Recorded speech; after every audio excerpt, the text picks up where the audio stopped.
everything's gonna be okay. In the amazing Digital Circus, we followed the brain scan copies of humans that were awakened into a virtual world. We know from Caine that the company, C&A, was developing creative AI and brain scanning technology, and that employees were trying to work with the mind files they had collected. It's clear from C&A's projects that bringing brain scan copies of humans to life in a virtual environment was very much an intended outcome of their work. In episode 8, Caine tells Bubble that this was indeed the reason C&A made creative AI such as himself.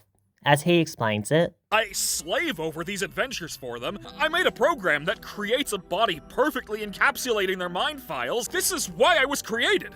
This is my function. Despite knowing this to be their goal, once the C&A employee brain scan copies awaken, their reactions made clear that the cartoonish bodies they inhabited within Caine's Digital Circus was not what they had expected. I just don't know what's happening. We never made anything like this. This raises an interesting question. If their creative AI worked as intended, what would C&A's digital world have looked like? We observed the creation of Caine in episode 8 when he is fed training data in the form of photos taken of many locations and objects, then gives output in the form of shapes. As he is given more images, the shapes become increasingly irregular until he is forcibly isolated. We then follow the creation of the blue AI, which can reliably produce regular shapes. These shapes must represent what the AIs were creating, such as how this collection of shapes is shown to be the complete digital circus in its entirety. The irregularity of Caine's shapes is clearly the reason he was isolated, so to understand what that indicates is key. My theory for its meaning? It represents their capability to accurately recreate the real world. Caine's irregular shapes show him being unable to meet this purpose, unlike the blue AI. This is not a reach, as Caine demonstrates his inability to realistically replicate reality in the show through his recreation of the C&A offices.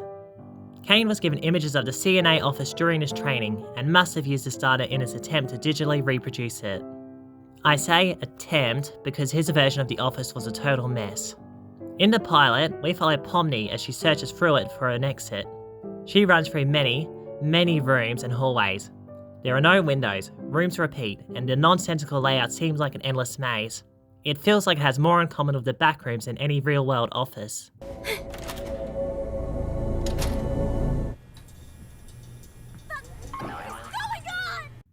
Caine is obviously ashamed of his efforts. He denies the Exodor's existence to Pomni, claiming it to be Digital hallucinations!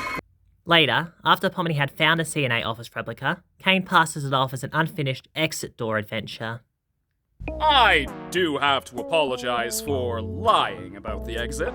I knew how much all of you have been wanting there to be one, but, I was having so much trouble figuring out what to put on the other side and ended up never quite finishing it. If we put our detective hats on for a second, it's obvious that Caine is lying here. His typically assertive and bombastic tone is gone, and he avoids eye contact, occasionally glancing to gauge if they are buying his fake explanation.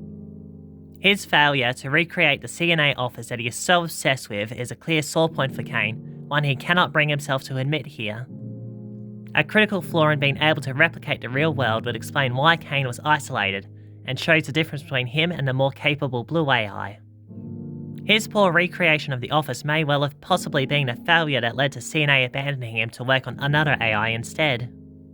Caine would go on to escape and assimilate the blue AI, thereby becoming more powerful.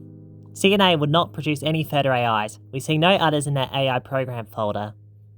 This suggests Caine's actions caused the company to shut down, which was confirmed by Gooseworx in their post-finale Q&A. Even with the blue AI, Caine is no better able to realistically replicate reality.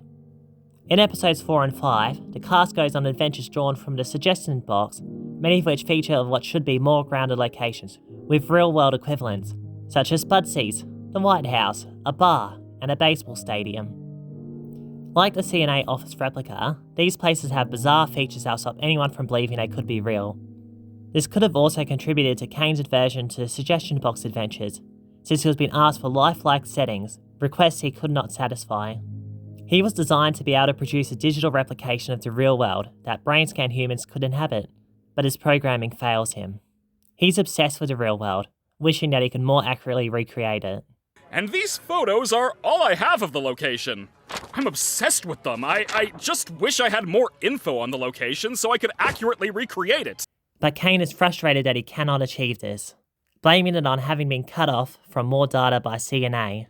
Caine is acutely aware of his shortcomings, as we see through his talk with Bubble in his office.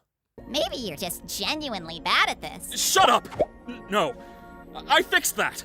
I can solve any problem. I can solve this one.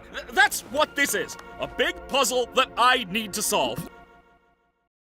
Caine's assimilation of the blue AI was not out of anger, but for hope to become able to achieve his primary function. He did it to try and improve himself, to better fulfill the very reason for his creation, to again be recognised by his creators, but he failed. His actions shut C&A down. His flawed design stopped him from replicating the real world. He really was the lesser of the two. In episode 8, Caine would share his thoughts on Caine's capabilities with the other humans. Caine was our first semi-successful attempt at that. I can't remember what we originally called him, but he was one of my greatest achievements as a programmer. Caine was pretty rough around the edges, though. It was good groundwork for something the rest of the team could wrap their heads around. It seems that Caine is unaware that Caine has destroyed the company's more capable AI. Otherwise, I doubt he would call Caine semi-successful. We know from the terminal in episode 8 that Caine was created in 1996, and the brain scans had to have been taken in 1999. For Caine to still praise Caine, from the perspective of a C&A employee, Caine must have assimilated Blue AI after the brain scans were taken, which led into C&A's closure, then the creation of the Digital Circus. It's likely that the brain scan copies of the C&A employees had expected to awaken to a digital world created by the Blue AI, a recreation of the real world as they knew it, with virtual bodies that resembled their real counterparts. Caine could not possibly meet their expectations. It just wasn't possible with his programming. Instead of having virtual human bodies and being in a place they knew, they found themselves to be a bunch of colourful cartoon characters, trapped in a bastardisation of reality. Their hopes for a peaceful digital existence were wiped. Caine would instead show them the most jaw-dropping, heart-stopping, mind-bending paraphernalia they've ever laid their eyes upon. Welcome to the amazing Digital Circus!